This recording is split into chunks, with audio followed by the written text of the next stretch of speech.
High বন্ধুরা, আজকে আবারও তোমাদের সামনে একটা নতুন কেস নিয়ে হাজির হয়েছে।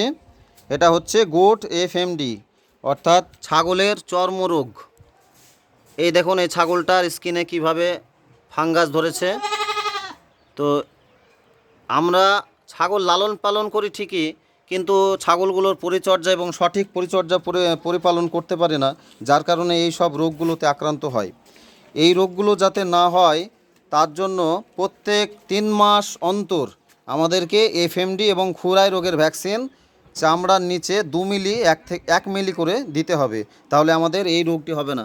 আমি সবাইকে এই মেসেজ দিচ্ছি, যাদের ছাগল সুস্থ আছে তারা 1 মিলি করে চামড়ার নিচে খুরাই রোগের ভ্যাকসিন করিয়ে দিন, তাহলে এই সমস্যাটা আর তাদেরও আগামী দিনে হবে না। এই দেখুন, দেখতে পাচ্ছেন।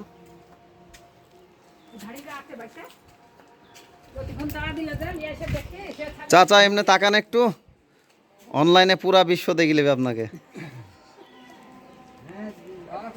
হ্যাঁ।